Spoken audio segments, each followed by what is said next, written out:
Hello everyone. Today we are going to see our next topic in the chapter of electromagnetic induction.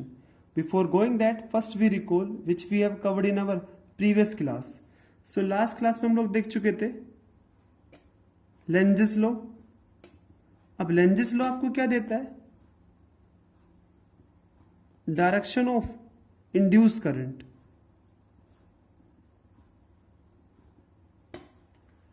अब Lenz's law क्या बोलता है कि किसी भी लूप में डायरेक्शन ऑफ करंट इस तरीके से होगा कि वो हमेशा मैग्नेटिक फ्लक्स के चेंज को अपोज करेगा. ओके, तो इसको हम समझते हैं कि मान लेते हैं कि आपके पास कोई मैग्नेट है और ये कोई एक कंडक्टिंग लूप है. इस पोजीशन पे आपने क्या देखा कि इस लूप में से आपका 5 फ्लक्स पास हो रहा है. ठीक है, तो जब आप इस मैग्नेट को मूव करवाओगे टुवर्ड द कॉइल तो आपका फ्लक्स इंक्रीज होगा. फ्लक्स इंक्रीज होगा. मान लेते हैं कि बाद में फ्लक्स कितना हो गया आपका 5 तो लेंजेस लॉ क्या बोलते हैं कि इस लूप के अंदर डायरेक्शन ऑफ करंट इस तरीके से है कि वो हमेशा मैग्नेटिक फ्लक्स के चेंज को अपोज करे. तो ये मैग्नेटिक फ्लक्स के चेंज को कैसे अपोज कर सकता है? जब वो अपना नॉर्थ पोलरिटी यहां पे फॉर्म कर दे. जब आपकी नॉर्थ पोलरिटी यहां पे फॉर्म होगी तो ये इस मैग्नेट के मोशन को अपोज करेगा. भाई आपका फ्लक्स किस वजह से चेंज आया हुआ है? जब आपकी मैग्नेट मूव करिए टुवर्ड द कॉइल, जब भी आपका फ्लक्स चेंज हुआ है. तो इस चीज को कैसे अपोज कर सकता है? जब वो अपने यहाँ पे नॉर्थ पोलरिटी फॉर्म कर दे. अगर नॉर्थ पोलरिटी फॉर्म होगी तो करंट कैसा होगा मेरे यहाँ पे?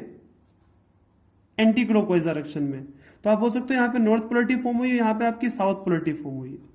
ठीक है, और इस चीज को ना आप इस तरीके से भी समझ सकते हो.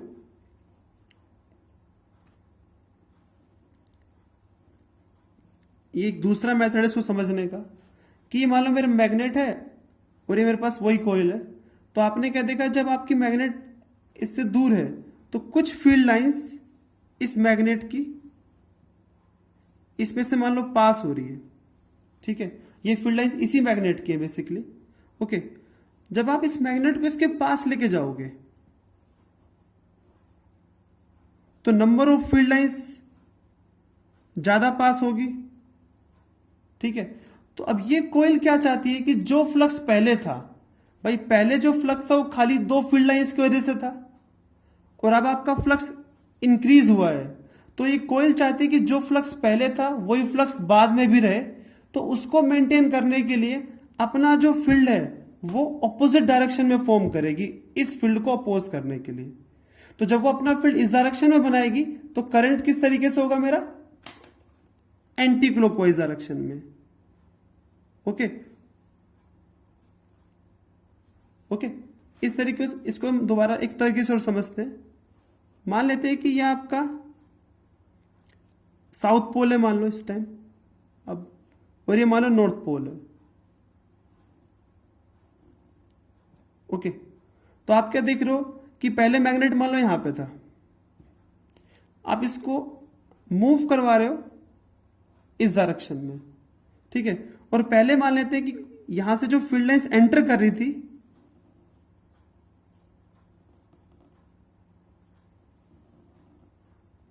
वो इस तरीके से एंटर कर रही थी यहां पे. ठीक है, तो अभी मान लेते हैं मेरा कुछ फ्लक्स है यहां पे 5 मान लो या 5 मान लो. ठीक है, जब आप इसको इस तरफ मूव करवाओगे, अब अगेन ये लूप क्या चाहती है कि जो फ्लक्स पहले था, पहले फ्लक्स कितनी फील्ड लाइंस की वजह से था? 4 फील्ड लाइंस की वजह से था. तो ये लूप चाहती है कि जो फ्लक्स पहले वो बाद में भी मेंटेन रहे.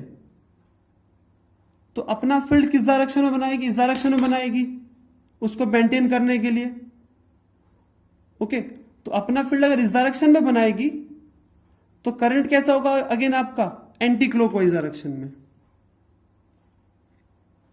ठीक है, मतलब इसका मतलब यहां पे कैसी पोलरिटी आ जाएगी आपकी? नॉर्थ पोलरिटी आ जाएगी. ठीक है, तो इस तरीके से आप direction of induce current find out करते हो. इसको हम एक तरीके से एक और एग्जांपल से समझते हैं. मान लेते हैं कि हमारे पास कोई भी स्ट्रेट करंट कैरिंग कंडक्टर है और इसमें मेरा करंट डिक्रीज हो रहा है और मेरे पास मान लो यहां पे कोई सर्कुलर लूप है. अब मुझे बताना है कि सर्कुलर लूप में डायरेक्शन ऑफ इंड्यूस करंट किस तरीके से होगा. करंट क्या हो रहा है? डिक्रीज. पहले देखते हैं, अगर करंट जब ऊपर था तो फील्ड लाइंस थी मेरी अंदर, मतलब यहां पे फील्ड मेरा क्रॉस है, ठीक है। और मान लेते हैं कि मेरे 4 क्रॉस है इसमें से पास हो रहे हैं, ठीक है। जब आपका करंट डिक्रीज होगा तो आपके क्रॉस डिक्रीज होंगे, ठीक है।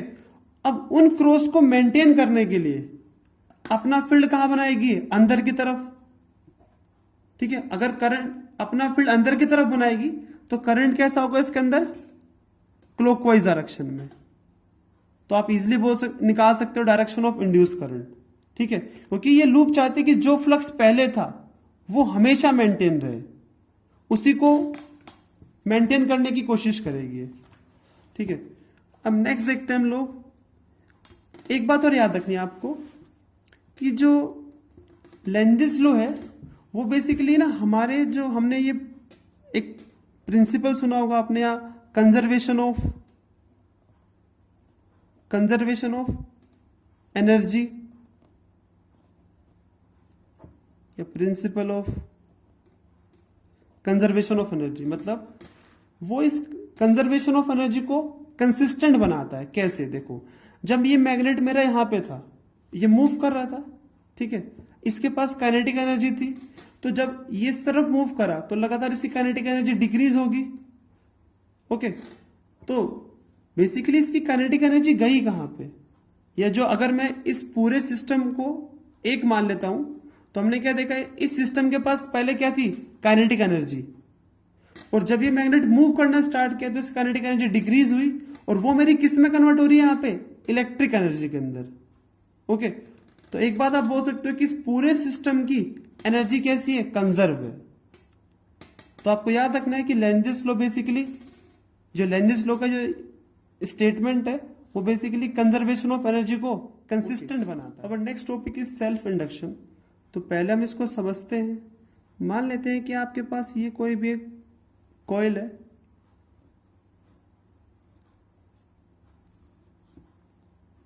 और इस कॉइल में मेरा करंट इंक्रीज हो रहा है। जब मेरा करंट इंक्रीज होगा तो आपका फील्ड भी इंक्रीज होगा, मैग्नेटिक फील्ड भी, और अगर फील्ड इंक्रीज होगा तो आपका फ्लक्स भी क्या होगा, इंक्रीज होगा। और लेंजिस लॉ क्या बोलता है, अगर किसी भी कॉइल के थ्रू मेरा फ्लक्स चेंज होता है तो वो हमेशा उस चेंज को अपोज करते हैं, मतलब कॉइल हमेशा चेंज को अपोज करेगी। तो ये कॉइल इस इंक्रीजिंग करंट को कैसे अपोज कर सकती है, अगर वो अपना करंट ऑपोजिट डायरेक्शन में फ्लो कराना स्टार्ट कर दे। भाई ये करंट ऐसे एंटर कर रहा है, अगर जो मेरा इंड्यूस करंट है वो अगर ऑपोजिट डायरेक्शन में मूव करे तो वो उस इंक्रीजिंग करंट को अपोज करेगी। तो एक बात बोल सकते हो, जब करंट बाहर की तरफ आ रहा है तो इसका मतलब यहाँ पे जो मेरी पोलैरिटी फॉर्म होगी वो पॉजिटिव होगी, और यहाँ पे कैसे होगी, वो नेगेटिव होगी। तो हम एक बात देख सकते हैं, यहाँ पे जो मेरा करंट या जो ईएमएफ इंड्यूस हुआ, ठीक है, वो इस तरीके से होगा, मतलब यहाँ पे पॉजिटिव एंड होगा, यहाँ पे नेगेटिव एंड होगा, ठीक है। अब हम देखते हैं नेक्स्ट केस में, अगर मान लो मेरा करंट डिक्रीज हो, भाई मान लेते हैं कि पहले करंट आपका आई था वो उससे डिक्रीज हो रहा है, ठीक है। अब ये कॉइल क्या चाहती है, अब देखो जब मेरा करंट डिक्रीज होगा तो आपका फील्ड भी क्या होगा, डिक्रीज होगा, फ्लक्स भी क्या होगा, डिक्रीज होगा। अगेन लेंजिस लॉ क्या बोलता है कि जो फ्लक्स पहले था, अगर मान लो पहले फ्लक्स था मेरा फाई और बाद में मेरा फ्लक्स बन रहा है फाई डैश, तो कॉइल हमेशा क्या चाहेगी कि जो फ्लक्स पहले था फाई वो उसी को मेंटेन रखे। तो इसलिए ये कॉइल अपना इंड्यूस करंट मूव करवाएगी इस तरीके से जिससे कि वो डिक्रीज इन करंट को कंपनसेट कर पाए, ठीक है।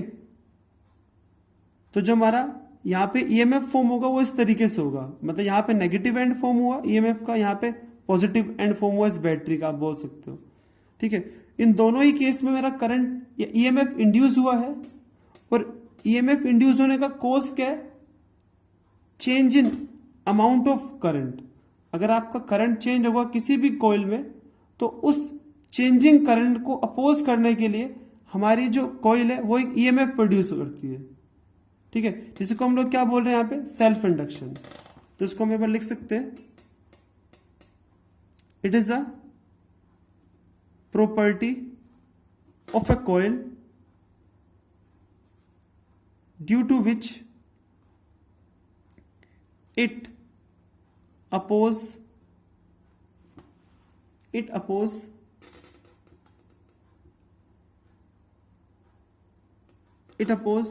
any change in magnitude of current passing through it by inducing a EMF in itself। मतलब कोयल हमेशा अगर मेरा किसी भी कोयल के अंदर करंट चेंज होता है तो हमेशा इस चेंज को अपोज करने के लिए मेरी कोयल एक EMF इंड्यूस करती है। ठीक है, जिसे को हम लोग क्या बोल रहे हैं यहाँ पे, सेल्फ इंडक्शन। ओके, तो मैं आपको बता चुका हूं कि डायरेक्शन ऑफ बैटरी किस हिसाब से आपको बतानी है। ठीक है, अब नेक्स्ट देखते हैं कि मान लेते हैं कि अगर आपके पास ये कोई सोलेनॉइड है,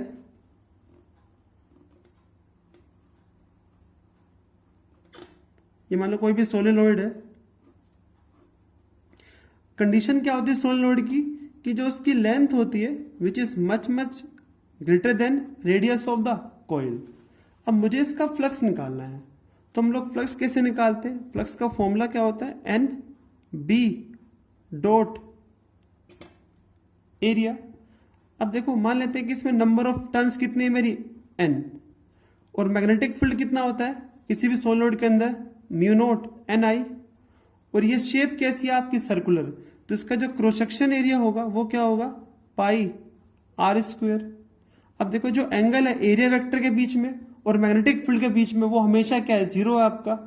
तो आप लिख सकते हो कोस थीटा यहाँ पे क्या है, 1। तो जो मेरा टोटल फ्लक्स आया या फाई आया वो किसके बराबर आ चुका है, एन, ये इसको मैं लिख सकता हूं म्यू नॉट एन। अब देखो यहां पे जो कैपिटल एन है वो बेसिकली है क्या भाई, हमने क्या देखा था, कैपिटल एन को हम लिख सकते हैं number of turns per unit length into में लेंथ ऑफ द सोलेनॉइड। मतलब एक यूनिट लेंथ के अंदर जितनी मेरी टर्न्स है इनटू में टोटल लेंथ, वो मेरे किसके बराबर होगी, नंबर ऑफ टर्न्स के बराबर होगी। तो मैं कैपिटल एन को लिख सकता हूं एन इंटू में एल, और एक एन मेरे पास ये था, तो मेरे पास क्या हो जाएगा, N square L pi R square into में आई। और आप क्या देख रहे हो यहाँ पे जो पूरा ये जो है कोफिशिएंट वो बेसिकली एक कांस्टेंट ही है, क्योंकि देखो म्यू नॉट फिक्स है, नंबर ऑफ टर्न्स फिक्स है, लेंथ फिक्स है, रेडियस फिक्स है। तो आप एक बात लिख सकते हो जो फाई होगा वो बेसिकली क्या है, डायरेक्टली प्रोपोर्शनल टू आई। जितना ज्यादा करंट पास करोगे उतना ज्यादा आपका फ्लक्स होगा। और इस प्रोपोर्शनलिटी साइन को जब मैं रिप्लेस करूंगा या इक्वल टू के साइन से, तो यहां पे कोई कांस्टेंट आ गया, मान लो एल, और यहां पे एल होता क्या है,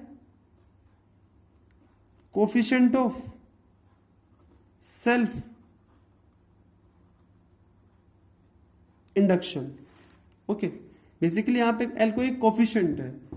ओके, अब जो एल है बेसिकली किन किन फैक्टर्स पे डिपेंड करता है, एल डिपेंड्स ऑन, देखो अभी आपने देखा कि एल को हमने किससे रिप्लेस किया, इन फैक्टर से रिप्लेस किया, और ये सारे फैक्टर कौन से मेरे ज्योमेट्री फैक्टर्स हैं। मतलब एल डिपेंड करता है नंबर ऑफ टर्न्स पे, लेंथ पे डिपेंड करता है, एरिया पे डिपेंड करता है। तो आपको याद रखना है L depends on length of the solenoid, area of the solenoid, and number of turns of the solenoid। और लास्ट क्या है, mu naught. Mu naught basically क्या है, nature of medium of core. देखो अभी यहां पे मेरा जो कोर का मीडियम है वो बेसिकली क्या है, वैक्यूम है, क्योंकि हमने यहाँ पे वैक्यूम मान रखा है। तो इसी वजह से हमने क्या लिखा है, म्यू नॉट। अगर मैं वैक्यूम को रिप्लेस कर दूं किसी भी आयरन रोड से, तो मेरे यहाँ का मीडियम चेंज हो जाएगा, मतलब कोर चेंज हो जाएगा। तो म्यू नॉट को हम लोग रिप्लेस कर देंगे उस केस में कैसे, म्यू एम से। ओके, तो जो मेरा एल है वो बेसिकली इन फैक्टर्स पे डिपेंड करता है, चारों फैक्टर्स पे, लेंथ पे डिपेंड करता है, एरिया पे डिपेंड करता है, नंबर ऑफ टर्न्स पे डिपेंड करता है, and nature of material of core पे भी डिपेंड करता है। ठीक है, ओके। और अभी हमने देखा था बाय फैराडे सेकंड लॉ कि जो ईएमएफ होता है वो क्या होता है, डी फाई अपॉन में डी टी। ठीक है, और फाई मेरे पास क्या रहा, एल आई। तो देखो एल बेसिकली किस पे डिपेंड करता है, इन चारों फैक्टर्स पे डिपेंड करता है। ठीक है, तो अगर इस फाई की वैल्यू में आप पुट कर दो तो मेरे पास क्या जाएगा, एल तो टाइम के साथ चेंज होगा नहीं कभी भी। ठीक है, तो इसको मैं लिख सकता हूं minus L D I upon D T. तो आपको याद रखना है किसी भी कॉइल के क्रॉस जो मेरी ईएमएफ जनरेट होती है, प्रोड्यूस होती है, वो किसके बराबर होती है, minus L D I upon D T. Okay, तो हम लोग देखते हैं नेक्स्ट। और एक बात और याद रखना आपको, जो एल है यहाँ पे कोफिशिएंट ऑफ सेल्फ इंडक्टेंस, उसकी यूनिट क्या होती है, Henry. The SI unit of self inductance भी बोल सकते हैं इसको आप, या कोफिशिएंट ऑफ सेल्फ इंडक्शन या फिर सेल्फ इंडक्टेंस, उसकी यूनिट क्या होती है, हेनरी।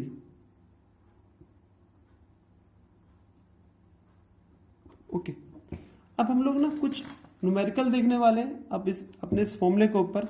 आप लोगों ने ना इलेक्ट्रिसिटी वाले चैप्टर में क्वेश्चन करे थे सर्किट सोल्विंग वाले। ठीक है, उसका यहाँ पे बेसिकली कुछ यूज होगा। देखो मान लेते हैं कि आपके पास ये कोई सर्किट का ब्रांच है। देखो ये बेसिकली सिंबल किसका है, इंडक्टर का। सेल्फ इंडक्टेंस होता किसका है, इंडक्टर का होता। अगर आपके पास कोई भी कॉइल है, ठीक है, उसका अपना कुछ ना कुछ सेल्फ इंडक्टेंस तो होगा ही होगा। ठीक है, ये बेसिकली क्या है, मेरे पास एक इंडक्टर है। अभी मैं आपको बताऊंगा कि इंडक्टर होते क्या है, कहाँ का इनका यूज है। ठीक है, ये मान लो तो मेरे पास कोई भी इंडक्टर है, उसका जो सेल्फ इंडक्टेंस की वैल्यू मान लो कितनी है मेरे पास, 2 हेनरी। और ये कोई रेजिस्टेंस मान लो, और ये मेरा कोई बैटरी है, और ये मान लो कोई पॉइंट बी। ये रेजिस्टेंस मान लो कितना है, 2 ओम, ये बैटरी मान लो 4 वोल्ट। और मुझे बोला गया कि इस ब्रांच के अंदर मेरा 2 एम्पियर करंट पास हो रहा था, और जो करंट मेरा चेंज हो रहा है, मतलब जो D I by D T है, मतलब मेरा D I by D T basically positive है, मतलब करंट इंक्रीज हो रहा है टाइम के साथ, वो मान लो कितना हो रहा है, 0.5 एम्पियर पर सेकेंड। ये में गिवन है। और पूछ मुझसे क्या रहा है कि पोटेंशियल डिफरेंस निकालना है आपको ए और बी पॉइंट के क्रॉस। तो हम इसको लिख सकते हैं, देखो कैसे, जैसे हम लोगों ने वहां पे लिखा था। देखो करंट मूव कर रहा है मेरा यहां से यहां, तो मतलब यहाँ पॉजिटिव होगा, यहाँ पे नेगेटिव, अगेन यहाँ पॉजिटिव, यहाँ नेगेटिव। क्योंकि हमें पता है करंट हमेशा मूव करता है हाई से लो की तरफ। अब यहाँ पे देखते हैं, ये बैटरी का नेगेटिव एंड है और ये पॉजिटिव एंड है, और फाइनली आप पहुंच गए बी पॉइंट पे। अब लिखते हैं इसको। देखो यहां मान लेते हैं कि पोटेंशियल मेरा क्या है, वी ए, प्लस से माइनस। ठीक है, प्लस से माइनस मतलब लॉस हुआ तो नेगेटिव आ गया। अब इसके क्रॉस जो ईएमएफ होगी, देखो पोटेंशियल में से हम लोग पोटेंशियल ही माइनस करते हैं, तो इसके क्रॉस जो पोटेंशियल डिफरेंस होगा वो कितना है मेरे पास, अभी हमने फॉर्मूला देखा था, minus L D I by D T. ठीक है, बेसिकली अब देखो आपका जो D I by D T है, ये इसको अगर मैं मैग्नीट्यूड की फॉर्म में लिखूं तो मेरे पास क्या आ जाएगा, यहां से E is equal to L D I upon D T. तो इसको मैं लिख सकता हूं L D I upon D T. Okay, फिर करंट कितना पास हो रहा है इसमें, 2 एम्पियर, रेजिस्टेंस कितना है इसका 2, तो इसके क्रॉस पोटेंशियल डिफरेंस कितना होगा 4, फिर प्लस से माइनस, तो मतलब बेनिफिट हुआ मतलब 4, और फाइनली आप कहां पहुंच जाओगे, बी पे। ठीक है, ओके, अब देखते हैं इसको। अब इंडक्टेंस कितना है मेरा 2, D I by D T कितना है 0.5। अब यहां पे आपको ना साइन के साथ रखना है इसको, D I by D T को, D I by D T को आपको साइन के साथ रखना है। अगर ये इंक्रीज होगा तो पॉजिटिव आ जाएगा, अगर डिक्रीज होगा करंट टाइम के साथ तो ये नेगेटिव आ जाएगा। अभी मैं आपको बता दूंगा नेक्स्ट क्वेश्चन में। तो इसको आप लिख सकते हो finally V A minus V B किसके बराबर आ गया मेरा, 1 वोल्ट के बराबर आ गया। ठीक है, ओके, तो हम नेक्स्ट क्वेश्चन देखते हैं।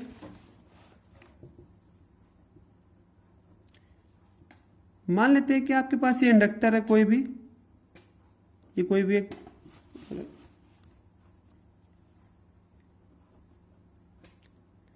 अब मुझसे वही पूछा गया कि पोटेंशियल डिफरेंस निकालना है आपको इस टाइम, VB माइनस VA निकालना है, और करंट मान लो मेरा यहां से एंटर कर रहा है 2 एम्पियर, और जो di/dt है वो नेगेटिव है इस केस में, मतलब -0.5 मान लेते हैं एम्पियर पर सेकेंड, और ये मान लो कुछ 4 एम्पियर, ये मान लो 6 वोल्ट की बैटरी, और ये मान लो 3 हेनरी का इंडक्टर है। अब मुझसे पूछा क्या है VB माइनस VA। अब हम यहां से स्टार्ट करते हैं। देखो करंट इधर जा रहा है तो मतलब यहाँ प्लस होगा, यहाँ पे माइनस, ये तो प्लस माइनस आप देख ही सकते हो इजिली। अब करंट यहाँ जा रहा है तो इसका मतलब ये प्लस का और ये माइनस का। अब लिखना स्टार्ट करो यहाँ से, तो VB फिर प्लस से माइनस तो लॉस हुआ, और इसके क्रॉस कितना पोटेंशियल का लॉस होगा, करंट कितना पास हो रहा है 2 इंटू में, देखो ये तो पता ही है आपको पोटेंशियल डिफरेंस क्या होता है किसी भी रजिस्टर के क्रॉस, V=IR, तो इसको मैं लिख सकता हूँ -8, फिर पोटेंशियल डिफरेंस कितना है यहाँ पे -6, क्योंकि लॉस हुआ प्लस से माइनस का। फिर हम अब यहाँ पे आते हैं, देखो प्लस से माइनस तो लॉस हुआ। अब देखते हैं यहाँ पे जो EMF होता है वो होता है क्या है L di/dt, और फाइनली आप कहाँ पहुंच जाओगे, ए पॉइंट पे पहुंच जाओगे। तो इसको मैं लिख सकता हूँ VB, ये कितना हुआ 14 L। अब di/dt यहाँ पे कैसे है नेगेटिव, मतलब माइनस का हाफ, और इंडक्टेंस कितना है मेरा यहाँ पे 3। ओके, तो इसको मैं लिख सकता हूं VB माइनस VA किसके बराबर होगा 14 माइनस 3/2 के। तो जब इसको सिंप्लीफाई करोगे तो कितना आ जाएगा 25/2, मतलब 12.5 वोल्ट। तो इस तरीके से आप पोटेंशियल डिफरेंस निकालते हो अगर आपके सर्किट के अंदर इंडक्टर भी है। और next topic is mutual induction. अब म्यूचुअल इंडक्शन क्या होता है, it is a phenomena of two neighbouring coil when current is changed in one coil, it is opposed by inducing a EMF in neighboring coil. Okay, तो mutual induction होता क्या है कि current मेरा एक कॉइल में चेंज हुआ है और उसको अपोज करने के लिए जो मेरी ईएमएफ वो दूसरे कॉइल में इंड्यूस हुई है। ठीक है, इसको हम एक बार आराम से समझते हैं कि मान लेते हैं कि आपके पास ये दो कॉइल है, ये दोनों नेबरिंग कॉइल है, मतलब पास पास है दोनों। ये मान लो कॉइल S1 है, ये कॉइल S2 है, और इसमें मान लो मैंने करंट स्टार्ट कर दिया, मतलब मेरा करंट इंक्रीज हो रहा है। ठीक है, जब करंट इंक्रीज होगा तो आपका मैग्नेटिक फील्ड इंक्रीज होगा, और मैग्नेटिक फील्ड पहले देखते किस डायरेक्शन में होगा। देखो करंट जा रहा है अंदर की तरफ, तो मैग्नेटिक फील्ड होगा इस डायरेक्शन में। तो ये मैग्नेटिक फील्ड है जो इस करंट की वजह से प्रोड्यूस हुआ है।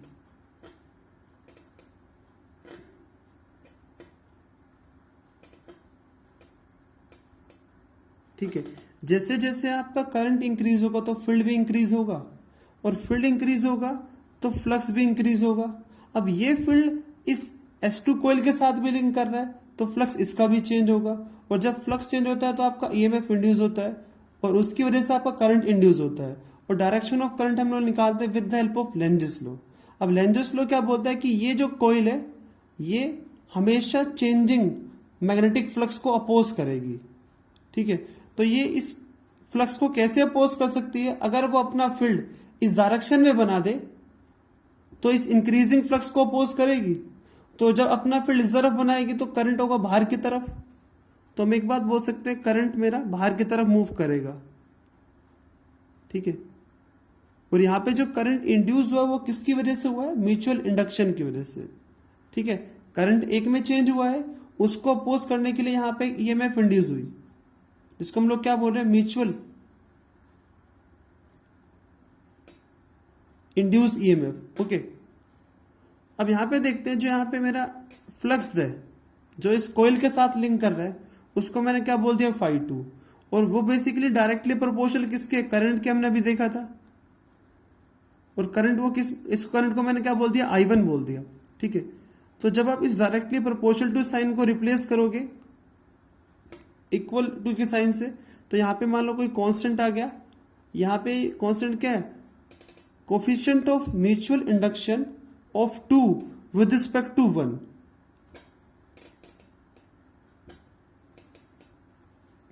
ओके, ये लिखने का तरीका है, मतलब mutual induction of 2 with respect to 1। Okay, अभी आपने देखा था कि आपका फ्लक्स चेंज हो रहा है इसका, तो जब फ्लक्स चेंज होगा तो ईएमएफ भी प्रोड्यूस होगा यहाँ पे। अब जो यहाँ पे ईएमएफ प्रोड्यूस होगा वो किसके बराबर होगा, देखो ईएमएफ का फॉर्मूला क्या होता है, माइनस डी फाई अपॉन में डी टी। तो इस चीज को आप लिख सकते हो M21 I1 अपॉन में डी टी। तो देखो जो म्यूचुअल इंडक्शन है, म्यूचुअल इंडक्टेंस वो बेसिकली डिपेंड करता है हमारे ज्योमेट्री पैरामीटर्स पे, अभी मैं बताऊंगा उनको भी। तो आपका ये तो टाइम के साथ कभी चेंज होगा नहीं, जैसे आपका वो सेल्फ इंडक्टेंस नहीं हुआ था, तो इसको आप लिख सकते हो डी अपॉन में डी टी।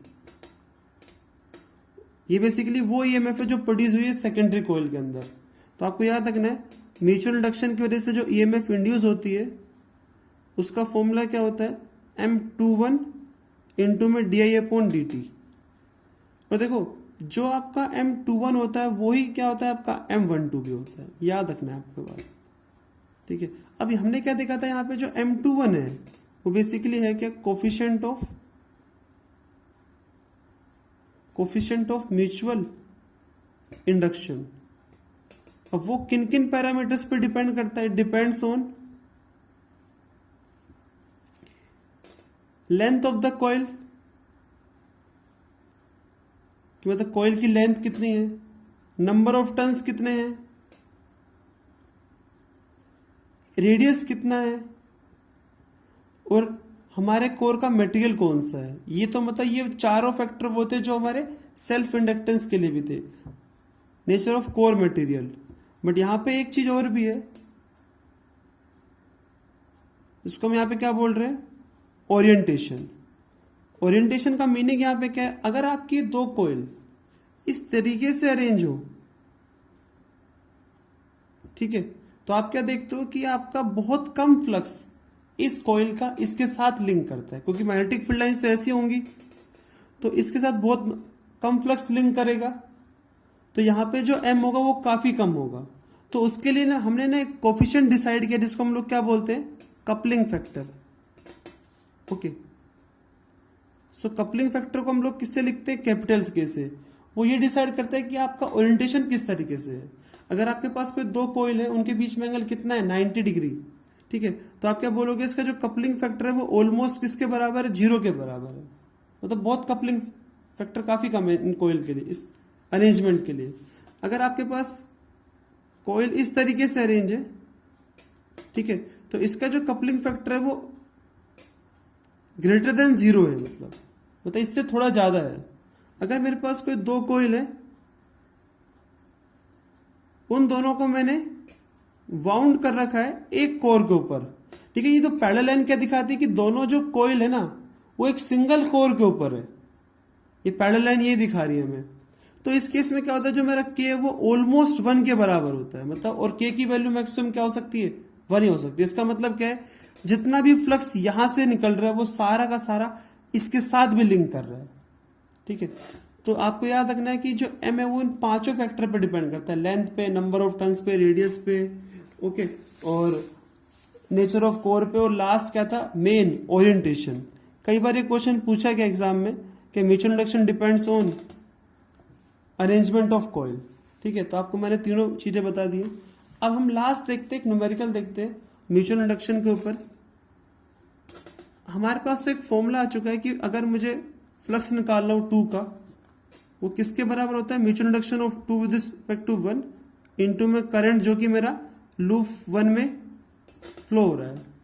कि मान लेते हैं अगर आपके पास कोई दो कोएक्सियल,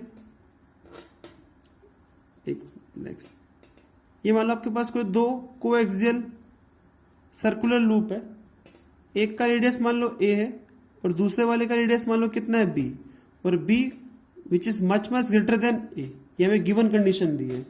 और इस आउटर लूप में मेरा करंट मूव कर रहा है I1, और आपको बताना है कि mutual induction of 2 with respect to 1, इसको मैंने 1 बोल दिया लूप को, इसको बोल दिया 2, आपको ये फाइंड आउट करना है। और हमारे पास ये गिवन फॉर्मूला है, तो हम लोग कैसे लिखेंगे देखो, अब अगर इसका रेडियस काफी कम है तो मैं लिख सकता हूं जो फील्ड मेरा सेंटर पे होगा वो इस पूरे लूप के लिए फील्ड यूनिफॉर्म होगा। ओके, और इस सर्कुलर लूप के सेंटर पे फील्ड कितना होता है, magnetic field at centre due to a circular current carrying loop mu naught I upon में 2r। तो मैं लिख सकता हूं कि जो मैग्नेटिक फील्ड होगा 1 का वो क्या होगा, म्यू नॉट, करंट कितना I1, और यहां पे रेडियस कितना है इसका b। ओके, तो फ्लक्स φ2 क्या होगा मेरा, φ2 को क्या लिखते हैं हम लोग, मैग्नेटिक फील्ड इनटू में एरिया, इसका एरिया क्या होगा पाई a स्क्वायर। ओके, ये मेरे पास क्या चुका, φ2 आ चुका है, इसकी वैल्यू पुट कर दो आप, b1 कितना है म्यू नॉट I1 अपॉन में 2b इंटू में पाई a स्क्वायर, और φ2 किसके बराबर होता है मेरे पास, M21 इंटू में I1 के बराबर होता है, I1 से I1 चला गया तो मेरे पास क्या आ गया, M21 equal to mu naught pi a square upon में 2b। तो इस तरीके से आप म्यूचुअल इंडक्शन निकालते हो एक कॉइल का दूसरे के रिस्पेक्ट में, और आपको यह भी याद रखना है कि M21 is equal to M12। Okay.